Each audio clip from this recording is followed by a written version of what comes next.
warahmatullahi wabarakatuh. Perkenalkan, nama saya Duyanti. Di sini saya akan membahas tentang buku sejarah Islam.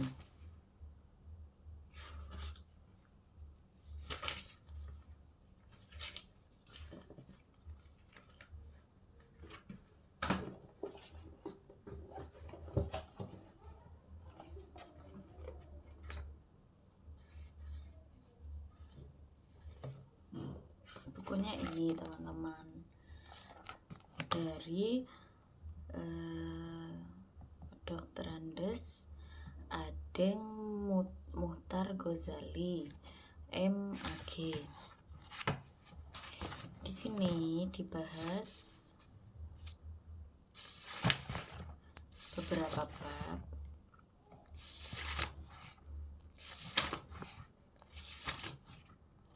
Ada pengantar dulu, baru daftar isi.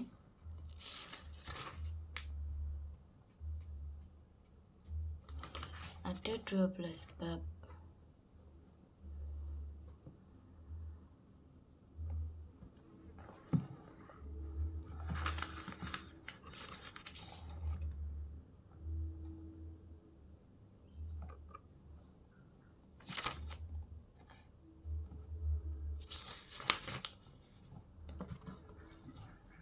Bab pertama itu membahas tentang agama, terus filsafat, selanjutnya ada ilmu kebenaran. Yang pertama itu ada pembahasan tentang kebenaran agama. Nah, di sini itu banyak pendapat yang sepakat bahwa agama itu bersumberkan dari wahyu, dan banyak juga orang yang sepakat bahwa agama itu diperuntukkan untuk manusia. Karena agama itu bersumber dari wahyu, kebenaran yang dimunculkan itu berarti adalah mutlak. Selanjutnya ada kebenaran filsafat. Dalam pengertian yang umum itu, filsafat itu apa sih? Filsafat itu adalah cara berpikir yang radikal dan menyeluruh. Terus cara berpikirnya itu mengupas sesuatu sedalam-dalamnya, jadi tidak tanggung-tanggung. Selanjutnya ada kebenaran ilmu.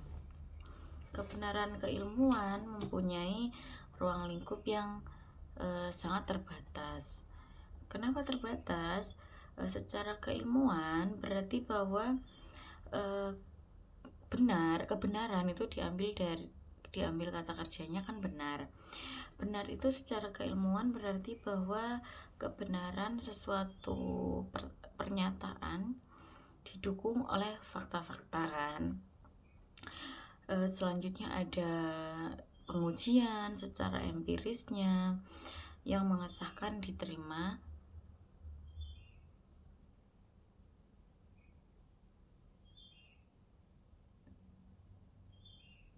atau tidaknya suatu pernyataan yang dikemukakan dalam rangka kegiatan keilmuan. Ada tokoh yang berpendapat yang namanya itu Bertrand Russell, itu menghubungkan kebenaran dengan fakta dan kepercayaan. Kebenaran itu merupakan suatu sifat dari kepercayaan dan diturunkan dari kalimat yang menyatakan kepercayaan tersebut. Kebenaran itu merupakan hubungan tertentu suatu kepercayaan dengan suatu fakta yang di luar kepercayaan tersebut. Analisis perbandingan ilmu itu harus dibedakan dengan filsafat. Karena ilmu itu adalah, kalau bahasa Inggrisnya itu posteriori. Apa itu? Yaitu kesimpulan-kesimpulan yang ditarik setelah pengujian berulang-ulang melalui percobaan. ada selanjutnya bab kedua, yaitu Islam politik di Indonesia atau suatu analisis historis. Istilah Islam politik itu akhir-akhir ini tuh menjadi bahan pembicaraan, terutama di berbagai kalangan masyarakat. Islam politik itu pada intinya apa sih? Islam politik itu untuk menjelaskan dua kata yang ketika digabung itu memiliki makna penguatan satu sama lain, seperti itu. Yang pertama dibahas dalam bab ini itu ada proses pembentukan Islam politik. Nah, bagaimana Islam politik ini dibentuk? Itu Islam sebagai agama yang dianut oleh mayoritas rakyat di Indonesia melalui para pemimpinnya sepandangan bahwa negara amat diperlukan sebagai instrumen untuk menjamin dan melaksanakan ajaran-ajarannya dalam kehidupan kolektif.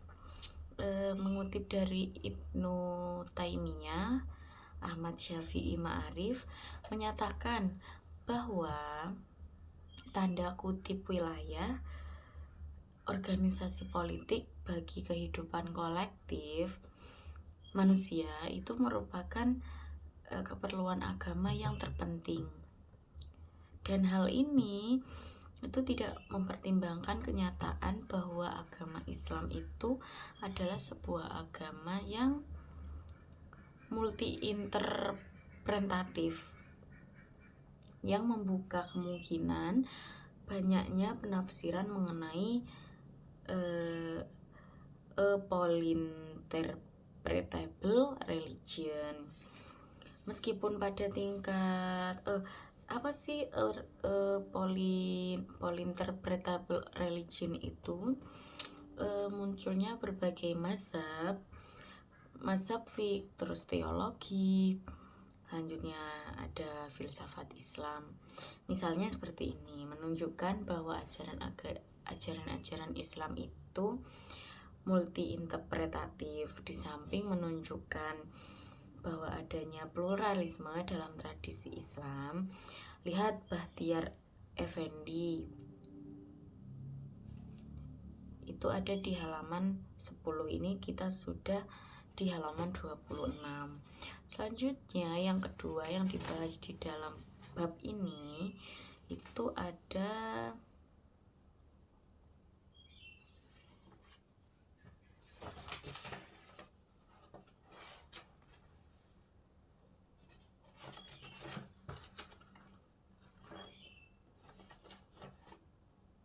Islam politik, yaitu diantara wacana dan gerakan. Kesadaran bangsa Indonesia untuk berorganisasi secara modern itu mulai tampak di abad ke-19 karena para santri itu banyak yang sekolah di sekolah modern dan mendirikan organisasi dalam skala nasional seperti Syarikat Islam. Syarikat Islam itu tahun berapa? 1905 ya. Terus selanjutnya ada Syarikat Dagang Islam tahun 1911.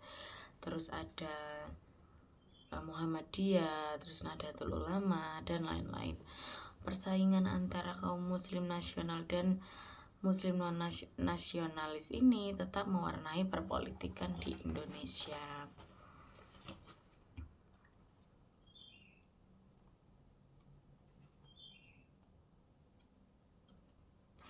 Selanjutnya yang ketiga yang dibahas dalam bab ini ada Islam politik masa reformasi.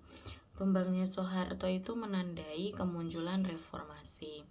Istilah yang saya sebutkan ini tadi itu menjadi sangat dikenal seluruh masyarakat yang dianggap bisa menjadi penyelamat bagi kehidupan mereka, bahkan dianggap segala-galanya. Ia muncul sebagai akibat dari keterpurukan ekonomi yang berdampak pada semakin beratnya beban hidup di masyarakat.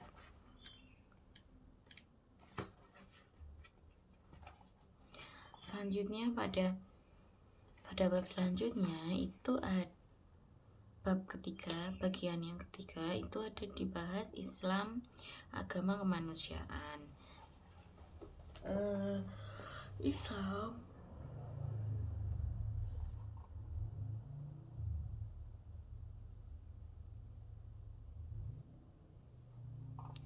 Islam dan kehadiran agama-agama lain selain memiliki klaim-klaim eksklusif atau truth claim, setiap agama pun itu memiliki pesan-pesan inklusif.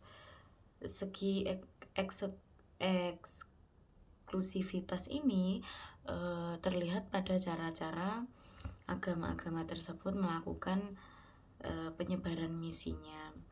Dalam Islam, penyebaran misi ini dilakukan melalui tugas atau panggilan, atau bisa dikatakan dakwah. Islam ini mewajibkan kepada para pemeluknya untuk menyampaikan pesan-pesan Islam melalui dakwah, suatu panggilan pada kebenaran agar manusia yang bersangkutan dapat mencapai keselamatan dunia dan akhirat. Karena dakwah merupakan panggilan, konsekuensinya adalah ia tidak harus melibatkan pemaksaan. Selanjutnya, pada bagian selanjutnya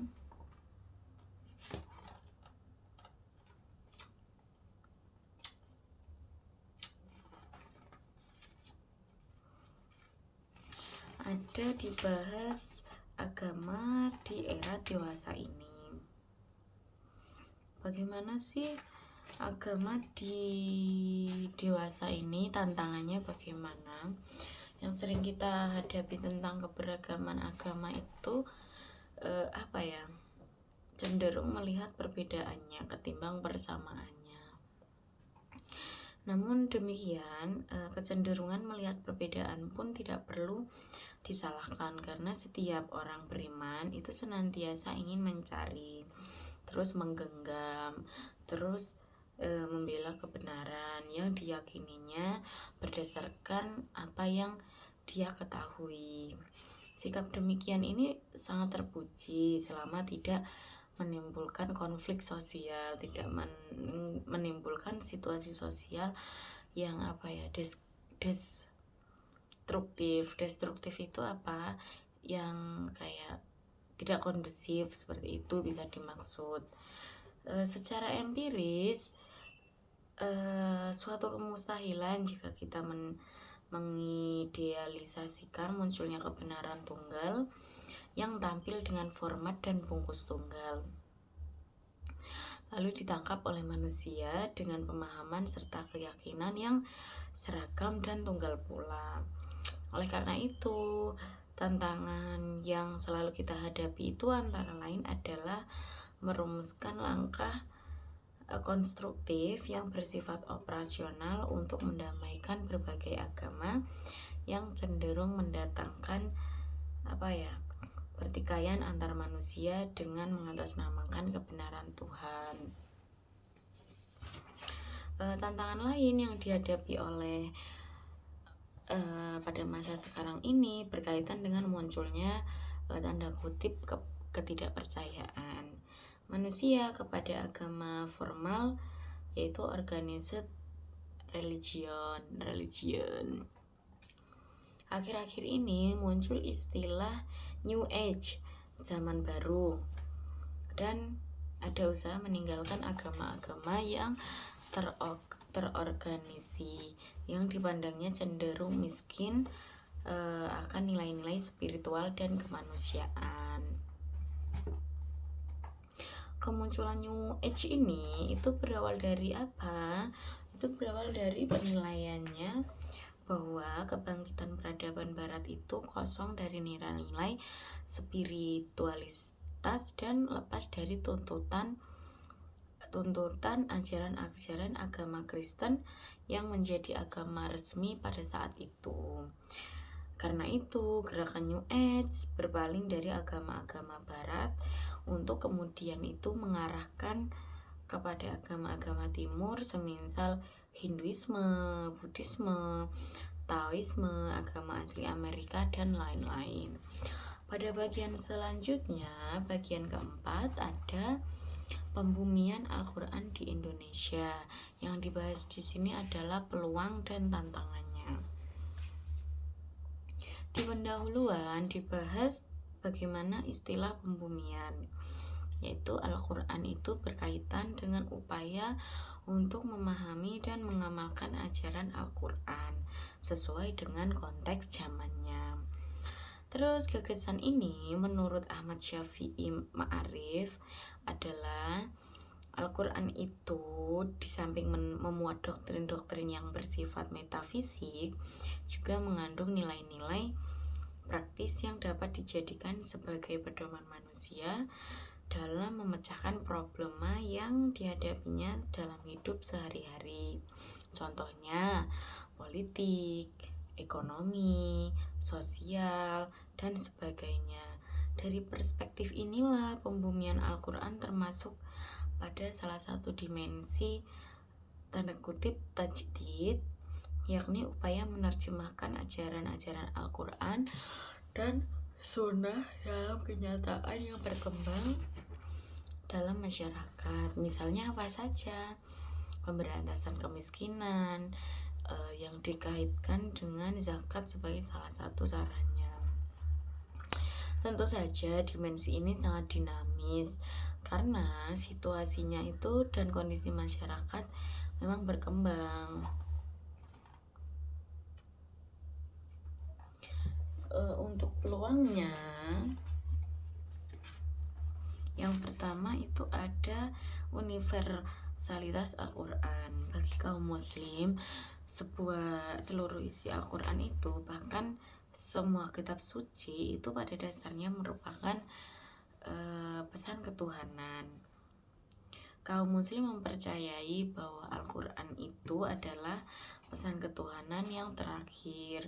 Dalam kaitannya dengan pesan-pesan sebelumnya, Al-Quran itu berfungsi sebagai penerus, pengoreksi, bahkan penyempurna. Oleh karena itu, sudah menjadi kewajiban bagi orang-orang yang menerima pesan Al-Quran untuk beriman pada kitab-kitab suci masa lampau, paling tidak mempercayai keberadaannya dan keabsahannya sebagai pembawa pesan ketuhanan pada zamannya.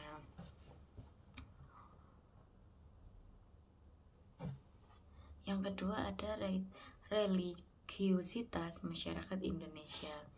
Indonesia itu dikenal dengan bangsa religius dengan agama yang multipolar.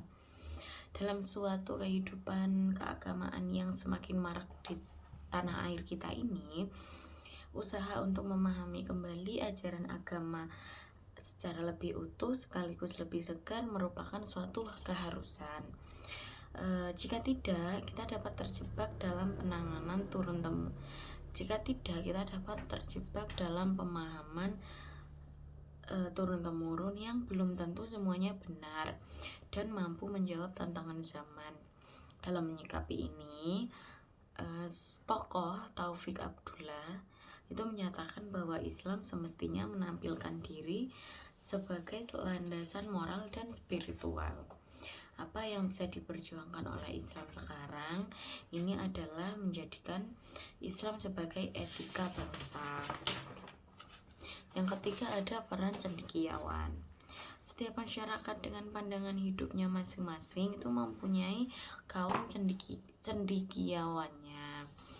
Di lingkungan umat Islam, mereka berfungsi sebagai pemberi penjelasan tentang ajaran-ajaran Islam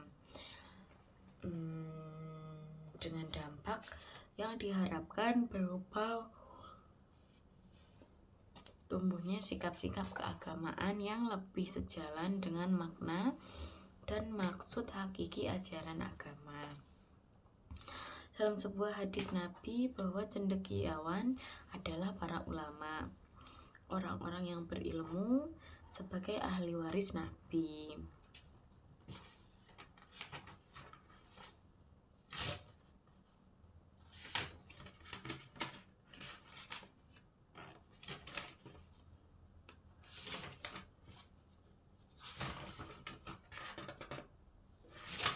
Pada bagian kelima itu ada peradaban Islam awal, dimana pada bab ini membahas tentang kajian kehidupan sosial, terus ekonominya, dan politik pada masa Khulafaur Rasyidin. Ini ada kaitannya dengan apa yang saya bahas di dinasti Umayyah.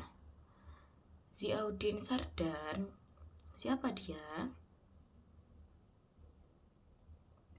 Secara umum melihat bahwa peradaban bisa ditelaah dalam pengertian unit-unit sejarah besar.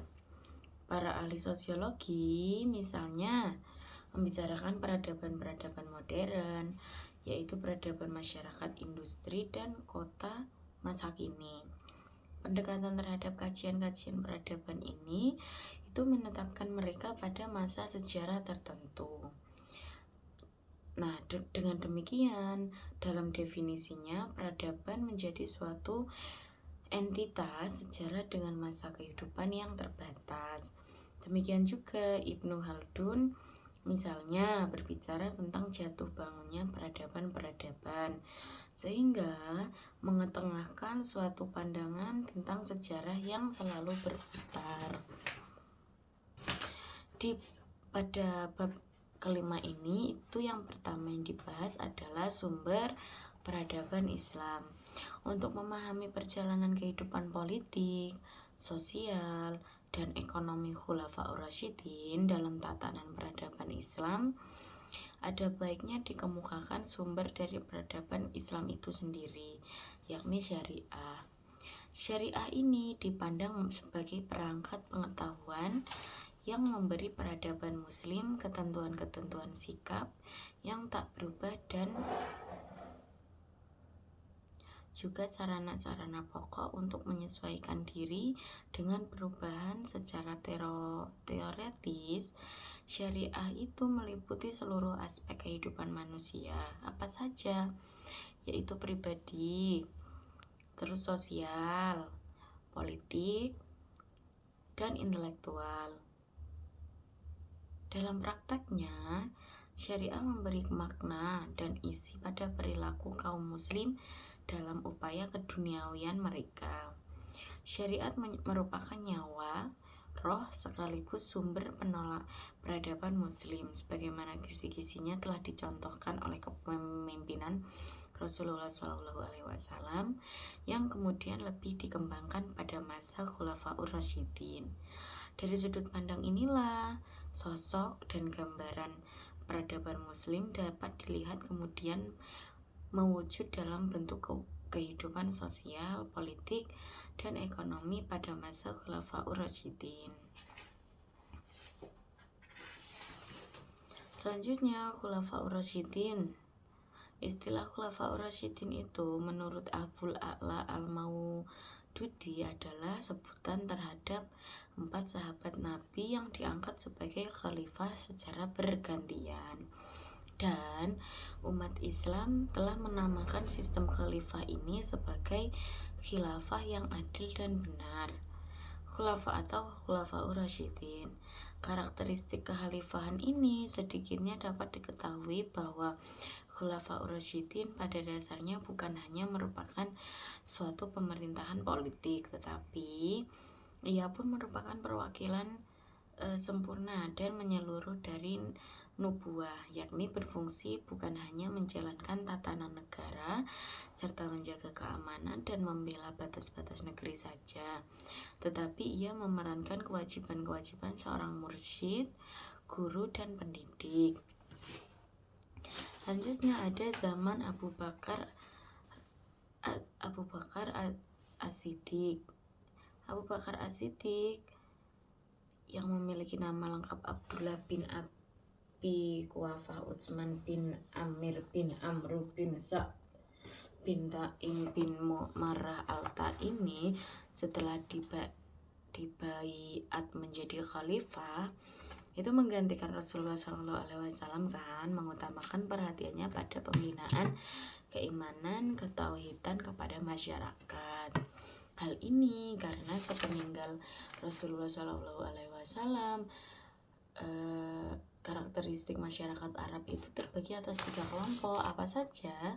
Yang pertama adalah kelompok murtad, yang kedua adalah kelompok yang fanatik, yang ketiga adalah kelompok yang salah memahami dan menafsirkan sejumlah ayat Al-Quran. Selanjutnya pada bab ke-6, pada bagian ke-6 itu ada dibahas tentang pemerintahan Islam dalam perspektif Khomeini. Figur Khomeini tidak terlepas dari riwayat gerakan perjuangannya dalam menurunkan Syah Reza Pahlavi di Iran, serta sangat kental dengan gerakan revolusi Islam di Iran yang menghasilkan Republik Islam Iran. Dalam bab ini, penulis mencoba memahami dasar dan pemikiran teologis tentang pemerintahan, yaitu politik dan negara dalam Syiah, termasuk di dalamnya fungsi imam, wilayah faqih, serta sosok Khomeini sebagai politikus sekaligus pemimpin spiritual, serta situasi kultural dan politik yang mengitarinya. Di samping itu, penulis pun sepintas melihat dampak revolusi terjadi tatanan politik dunia Islam pada umumnya. Yang pertama adalah dasar teologis Syiah tentang politik dan negara. Dalam Islam, negara merupakan perwujudan agama secara politik. Oleh karena itu, Muhammad bukan hanya sekedar seorang pendiri agama, tetapi juga seorang ahli politik dan strategi. Islam sebagai strategi politik juga merupakan pengabsahan atas negara ketuhanan secara politik. Sebagai negara muslim, Iran dihadapkan pada persoalan bagaimana bentuk konkret dari pemerintahan Islam. Tentu terlebih dahulu kita harus melihat ide atau dasar-dasar teologi gagasan negara atau pemerintahan Islam dalam perspektif Syiah. Selanjutnya ada pembahasan tentang Khomeini, visi dan gerakan perjuangan Khomeini.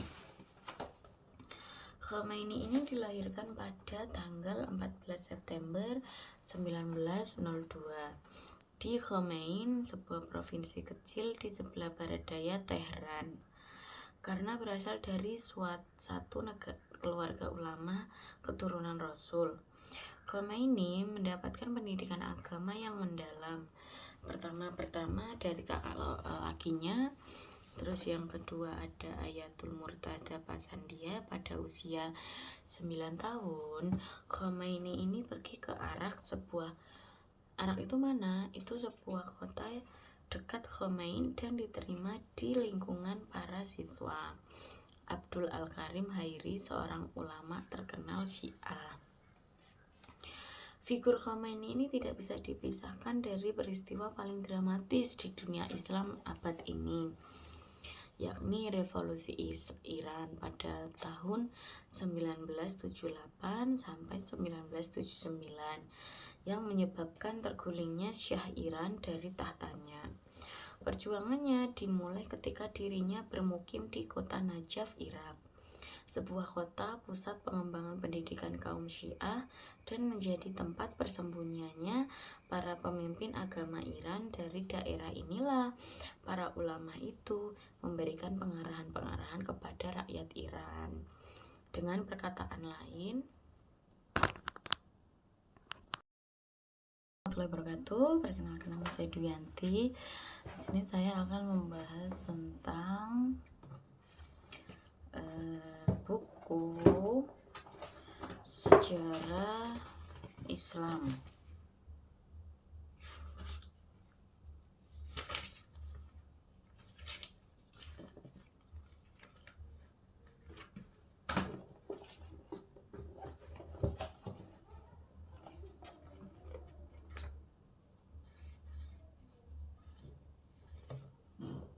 Bukunya ini teman-teman, dari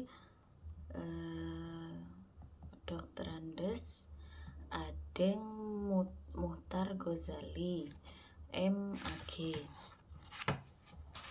Di sini dibahas beberapa bab.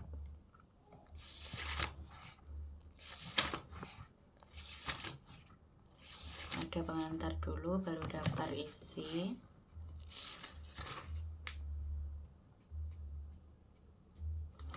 Ada 12 bab.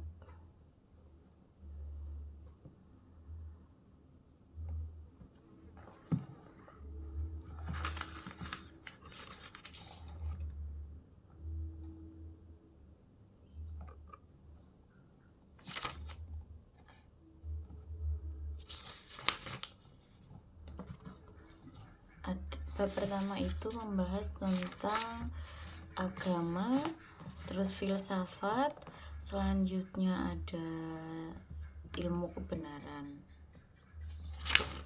Yang pertama itu ada pembahasan tentang kebenaran agama. Nah, di sini itu banyak pendapat yang sepakat bahwa agama itu bersumberkan dari wahyu, dan banyak juga orang yang sepakat bahwa agama itu diperuntukkan untuk manusia. Karena agama itu bersumber dari wahyu, kebenaran yang dimunculkan itu berarti adalah mutlak. Selanjutnya ada kebenaran filsafat. Dalam pengertian yang umum itu, filsafat itu apa sih? Filsafat itu adalah cara berpikir yang radikal dan menyeluruh. Terus cara berpikirnya itu mengupas sesuatu sedalam-dalamnya, jadi tidak tanggung-tanggung. Selanjutnya ada kebenaran ilmu. Kebenaran keilmuan mempunyai ruang lingkup yang sangat terbatas. Kenapa terbatas? Secara keilmuan berarti bahwa kebenaran itu diambil kata kerjanya kan benar. Benar itu secara keilmuan berarti bahwa kebenaran sesuatu pernyataan didukung oleh fakta-fakta kan.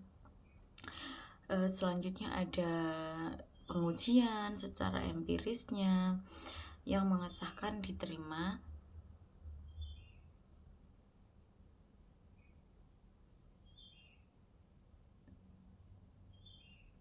atau tidaknya suatu pernyataan yang dikemukakan dalam rangka kegiatan keilmuan. Ada tokoh yang berpendapat yang namanya itu Bertrand Russell, itu menghubungkan kebenaran dengan fakta dan kepercayaan. Kebenaran itu merupakan suatu sifat dari kepercayaan dan diturunkan dari kalimat yang menyatakan kepercayaan tersebut. Kebenaran itu merupakan hubungan tertentu suatu kepercayaan dengan suatu fakta yang di luar kepercayaan tersebut. Analisis perbandingan ilmu itu harus dibedakan dengan filsafat, karena ilmu itu adalah, kalau bahasa Inggrisnya itu posteriori. Apa itu? Yaitu kesimpulan-kesimpulan yang ditarik setelah pengujian berulang-ulang melalui percobaan. Ada selanjutnya bab kedua, yaitu Islam politik di Indonesia atau suatu analisis historis. Istilah Islam politik itu akhir-akhir ini tuh menjadi bahan pembicaraan, terutama di berbagai kalangan masyarakat. Islam politik itu pada intinya apa sih? Islam politik itu untuk menjelaskan Dua kata yang ketika digabung itu memiliki makna penguatan satu sama lain. Seperti itu. Yang pertama dibahas dalam bab ini itu ada proses pembentukan Islam politik. Nah, bagaimana Islam politik ini dibentuk? Itu Islam sebagai agama yang dianut oleh mayoritas rakyat di Indonesia melalui para pemimpinnya sepandangan bahwa negara amat diperlukan sebagai instrumen untuk menjamin dan melaksanakan ajaran-ajarannya dalam kehidupan kolektif.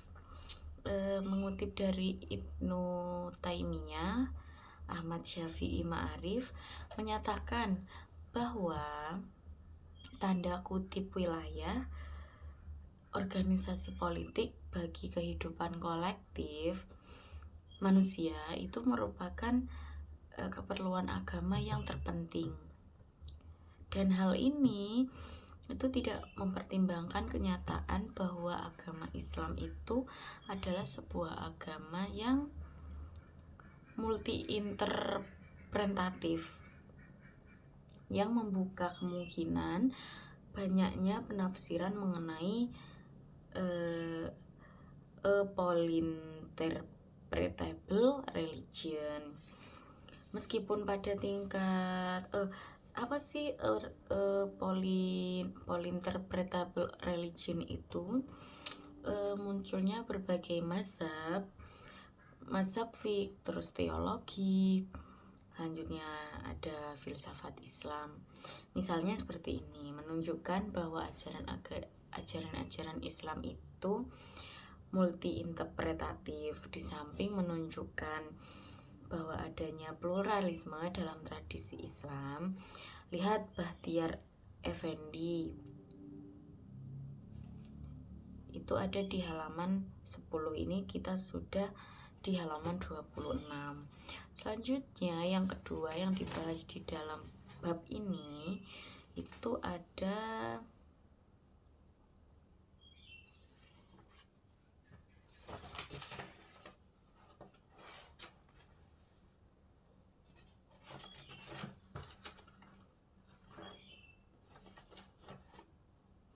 Islam politik, yaitu diantara wacana dan gerakan. Kesadaran bangsa Indonesia untuk berorganisasi secara modern itu mulai tampak di abad ke-19 karena para santri itu banyak yang sekolah di sekolah modern dan mendirikan organisasi dalam skala nasional seperti Syarikat Islam. Syarikat Islam itu tahun berapa? 1905 ya. Terus selanjutnya ada Syarikat Dagang Islam tahun 1911. Terus ada Muhammadiyah, terus Nahdlatul Ulama dan lain-lain. Persaingan antara kaum muslim nasional dan muslim non nasionalis ini tetap mewarnai perpolitikan di Indonesia.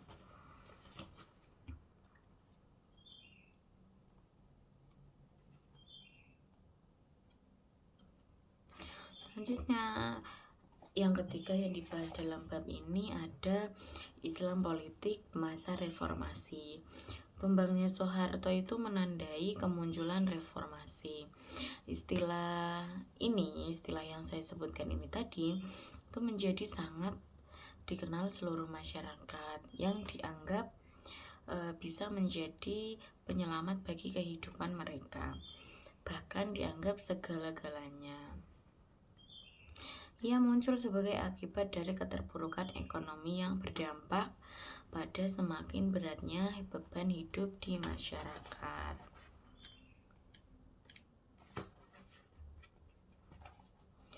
Selanjutnya pada bab selanjutnya itu ada bab ketiga, bagian yang ketiga itu ada dibahas Islam agama kemanusiaan.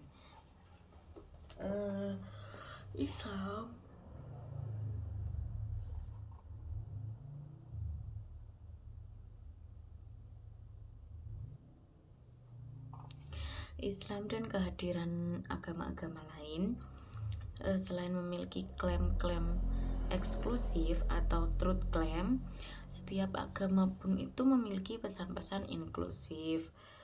Segi eksklusivitas ini terlihat pada cara-cara agama-agama tersebut melakukan penyebaran misinya. Dalam Islam, penyebaran misi ini dilakukan melalui tugas atau panggilan, atau bisa dikatakan dakwah. Islam ini mewajibkan kepada para pemeluknya untuk menyampaikan pesan-pesan Islam melalui dakwah, suatu panggilan pada kebenaran agar manusia yang bersangkutan dapat mencapai keselamatan dunia dan akhirat. Karena dakwah merupakan panggilan, konsekuensinya adalah ia tidak harus melibatkan pemaksaan. Selanjutnya, pada bagian selanjutnya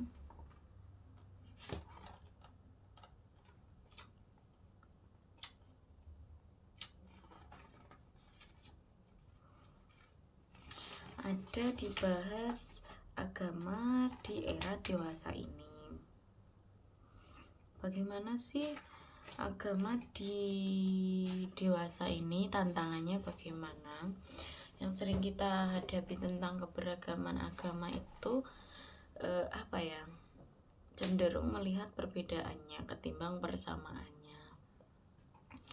Namun demikian, kecenderungan melihat perbedaan pun tidak perlu disalahkan, karena setiap orang beriman itu senantiasa ingin mencari, terus menggenggam, terus membela kebenaran yang diyakininya berdasarkan apa yang dia ketahui. Sikap demikian ini sangat terpuji selama tidak menimbulkan konflik sosial, tidak menimbulkan situasi sosial yang destruktif itu yang kayak tidak kondusif, seperti itu bisa dimaksud. Secara empiris, suatu kemustahilan jika kita mengidealisasikan munculnya kebenaran tunggal yang tampil dengan format dan bungkus tunggal, lalu ditangkap oleh manusia dengan pemahaman serta keyakinan yang seragam dan tunggal pula.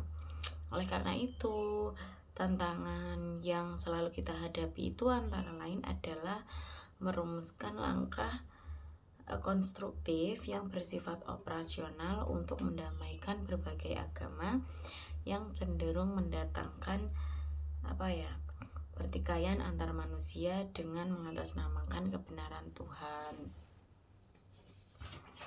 Tantangan lain yang dihadapi oleh pada masa sekarang ini berkaitan dengan munculnya tanda kutip ketidakpercayaan manusia kepada agama formal, yaitu organized religion.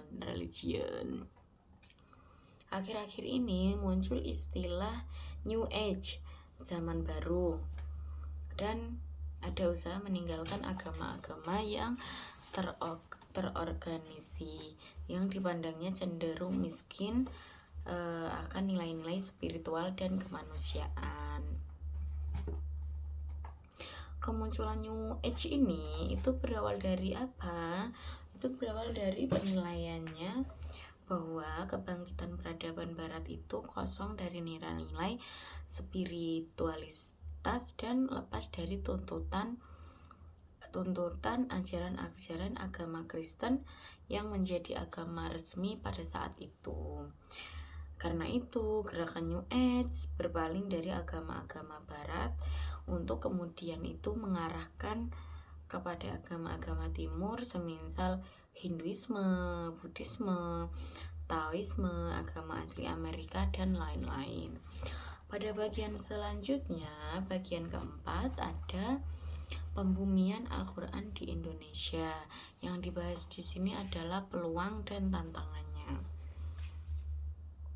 Di pendahuluan dibahas bagaimana istilah pembumian, yaitu Al-Quran itu berkaitan dengan upaya untuk memahami dan mengamalkan ajaran Al-Quran sesuai dengan konteks zamannya. Terus gagasan ini menurut Ahmad Syafi'i Ma'arif adalah Al-Quran itu di samping memuat doktrin-doktrin yang bersifat metafisik, juga mengandung nilai-nilai praktis yang dapat dijadikan sebagai pedoman manusia dalam memecahkan problema yang dihadapinya dalam hidup sehari-hari. Contohnya politik, ekonomi, sosial, dan sebagainya. Dari perspektif inilah pembumian Al-Quran termasuk pada salah satu dimensi tanda kutip tajdid, yakni upaya menerjemahkan ajaran-ajaran Al-Quran dan sunnah dalam kenyataan yang berkembang dalam masyarakat. Misalnya apa saja? Pemberantasan kemiskinan yang dikaitkan dengan zakat sebagai salah satu sarannya. Tentu saja dimensi ini sangat dinamis karena situasinya itu dan kondisi masyarakat memang berkembang. Untuk peluangnya, yang pertama itu ada universalitas Al-Quran. Bagi kaum muslim, seluruh isi Al-Quran itu, bahkan semua kitab suci itu pada dasarnya merupakan pesan ketuhanan. Kaum muslim mempercayai bahwa Al-Quran itu adalah pesan ketuhanan yang terakhir. Dalam kaitannya dengan pesan-pesan sebelumnya, Al-Quran itu berfungsi sebagai penerus, pengoreksi, bahkan penyempurna. Oleh karena itu, sudah menjadi kewajiban bagi orang-orang yang menerima pesan Al-Quran untuk beriman pada kitab-kitab suci masa lampau, paling tidak mempercayai keberadaannya dan keabsahannya sebagai pembawa pesan ketuhanan pada zamannya.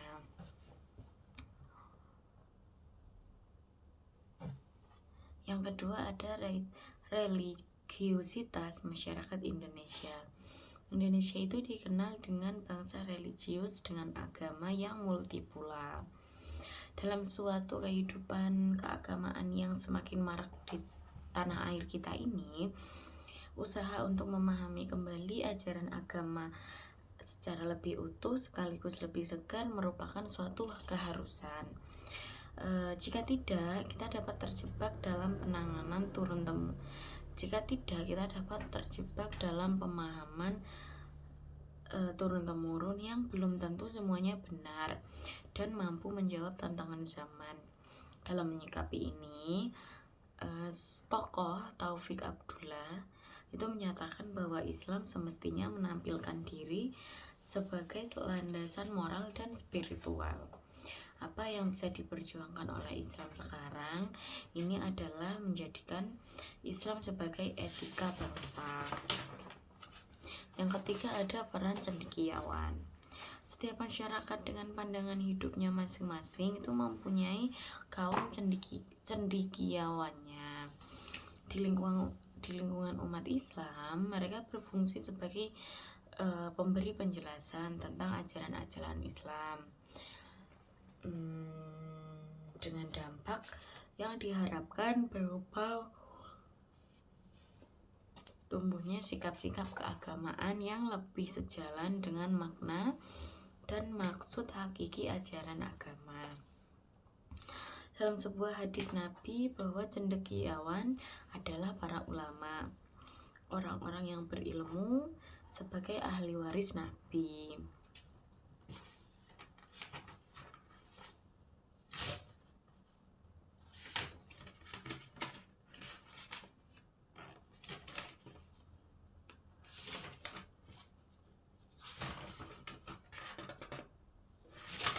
Pada bagian kelima itu ada peradaban Islam awal, dimana pada bab ini membahas tentang kajian kehidupan sosial, terus ekonominya, dan politik pada masa Khulafaur Rasyidin. Ini ada kaitannya dengan apa yang saya bahas di dinasti Umayyah. Ziauddin Sardar, siapa dia? Secara umum melihat bahwa peradaban bisa ditelaah dalam pengertian unit-unit sejarah besar. Para ahli sosiologi misalnya membicarakan peradaban-peradaban modern, yaitu peradaban masyarakat industri dan kota masa kini. Pendekatan terhadap kajian-kajian peradaban ini itu menetapkan mereka pada masa sejarah tertentu. Nah, dengan demikian, dalam definisinya, peradaban menjadi suatu entitas sejarah dengan masa kehidupan yang terbatas. Demikian juga Ibnu Khaldun misalnya berbicara tentang jatuh bangunnya peradaban-peradaban, sehingga mengetengahkan suatu pandangan tentang sejarah yang selalu berputar. Pada bab kelima ini, itu yang pertama yang dibahas adalah sumber peradaban Islam. Untuk memahami perjalanan kehidupan politik, sosial, dan ekonomi Khulafaur Rasyidin dalam tatanan peradaban Islam, ada baiknya dikemukakan sumber dari peradaban Islam itu sendiri, yakni syariah. Syariah ini dipandang sebagai perangkat pengetahuan yang memberi peradaban muslim ketentuan-ketentuan sikap yang tak berubah dan juga sarana-sarana pokok untuk menyesuaikan diri dengan perubahan secara teoretis. Syariah itu meliputi seluruh aspek kehidupan manusia, apa saja, yaitu pribadi, terus sosial, politik, dan intelektual. Dalam prakteknya, syariah memberi makna dan isi pada perilaku kaum muslim dalam upaya keduniawian mereka. Syariat merupakan nyawa, roh sekaligus sumber penolak peradaban muslim, sebagaimana kisi-kisinya telah dicontohkan oleh kepemimpinan Rasulullah SAW yang kemudian lebih dikembangkan pada masa Khulafaur Rasyidin. Dari sudut pandang inilah, sosok dan gambaran peradaban muslim dapat dilihat kemudian mewujud dalam bentuk kehidupan sosial, politik, dan ekonomi pada masa Khulafaur Rasyidin. Selanjutnya, Khulafaur Rasyidin. Istilah Khulafaur Rasyidin itu menurut Abul A'la Al-Maududi adalah sebutan terhadap 4 sahabat Nabi yang diangkat sebagai khalifah secara bergantian. Dan umat Islam telah menamakan sistem khalifah ini sebagai khilafah yang adil dan benar, khulafah atau Khulafaur Rasyidin. Karakteristik kekhalifahan ini sedikitnya dapat diketahui bahwa Khulafaur Rasyidin pada dasarnya bukan hanya merupakan suatu pemerintahan politik, tetapi ia pun merupakan perwakilan sempurna dan menyeluruh dari nubuah, yakni berfungsi bukan hanya menjalankan tatanan negara serta menjaga keamanan dan membela batas-batas negeri saja, tetapi ia memerankan kewajiban-kewajiban seorang mursyid, guru, dan pendidik. Selanjutnya ada zaman Abu Bakar As-Siddiq. Abu Bakar As-Siddiq yang memiliki nama lengkap Abdullah bin Abi Quhafah Utsman bin Amir bin Amru bin Sa'd bin Taim bin Marrah al-Taimi, setelah dibaiat menjadi khalifah, itu menggantikan Rasulullah SAW kan, mengutamakan perhatiannya pada pembinaan keimanan, ketauhidan kepada masyarakat. Hal ini karena sepeninggal Rasulullah SAW, karakteristik masyarakat Arab itu terbagi atas 3 kelompok. Apa saja? Yang pertama adalah kelompok murtad, yang kedua adalah kelompok yang fanatik, yang ketiga adalah kelompok yang salah memahami dan menafsirkan sejumlah ayat Al-Quran. Selanjutnya pada bab ke-6, pada bagian ke-6 itu ada dibahas tentang pemerintahan Islam dalam perspektif Khomeini. Figur Khomeini tidak terlepas dari riwayat gerakan perjuangannya dalam menurunkan Syah Reza Pahlavi di Iran, serta sangat kental dengan gerakan revolusi Islam di Iran yang menghasilkan Republik Islam Iran. Dalam bab ini, penulis mencoba memahami dasar dan pemikiran teologis tentang pemerintahan, yaitu politik dan negara dalam Syiah, termasuk di dalamnya fungsi imam, wilayah faqih, serta sosok Khomeini sebagai politikus sekaligus pemimpin spiritual, serta situasi kultural dan politik yang mengitarinya. Di samping itu, penulis pun sepintas melihat dampak revolusi terjadi tatanan politik dunia Islam pada umumnya. Yang pertama adalah dasar teologis Syiah tentang politik dan negara. Dalam Islam, negara merupakan perwujudan agama secara politik. Oleh karena itu, Muhammad bukan hanya sekedar seorang pendiri agama, tetapi juga seorang ahli politik dan strategi. Islam sebagai strategi politik juga merupakan pengabsahan atas negara ketuhanan secara politik. Sebagai negara muslim, Iran dihadapkan pada persoalan bagaimana bentuk konkret dari pemerintahan Islam. Tentu terlebih dahulu kita harus melihat ide atau dasar-dasar teologi gagasan negara atau pemerintahan Islam dalam perspektif Syiah. Selanjutnya ada pembahasan tentang Khomeini, visi dan gerakan perjuangan Khomeini. Khomeini ini dilahirkan pada tanggal 14 September 1902 di Khomein, sebuah provinsi kecil di sebelah barat daya Teheran. Karena berasal dari satu keluarga ulama keturunan Rasul, Khomeini mendapatkan pendidikan agama yang mendalam. Pertama dari kakak lakinya, terus yang kedua ada Ayatul Murtada Pasandia pada usia 9 tahun. Khomeini ini pergi ke Arak. Arak itu mana? Itu sebuah kota dekat Khomein dan diterima di lingkungan para siswa. Abdul Al-Karim Hairi, seorang ulama terkenal Syiah. Figur Khomeini ini tidak bisa dipisahkan dari peristiwa paling dramatis di dunia Islam abad ini, yakni revolusi Iran pada tahun 1978 sampai 1979 yang menyebabkan tergulingnya Syah Iran dari tahtanya. Perjuangannya dimulai ketika dirinya bermukim di kota Najaf, Irak, sebuah kota pusat pengembangan pendidikan kaum Syiah dan menjadi tempat persembunyiannya para pemimpin agama Iran. Dari daerah inilah para ulama itu memberikan pengarahan-pengarahan kepada rakyat Iran.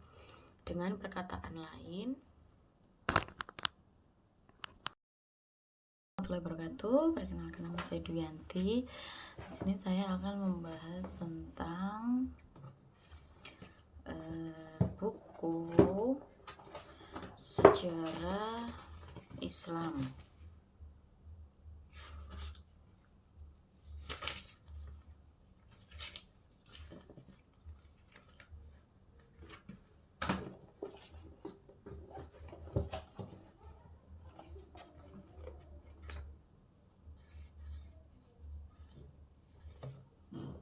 Bukunya ini teman-teman, dari Dr. Andes Adeng Muhtar Ghazali MAG. Di sini dibahas beberapa bab.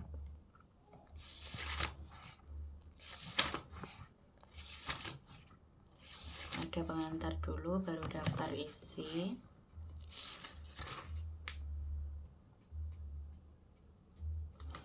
Ada 12 bab.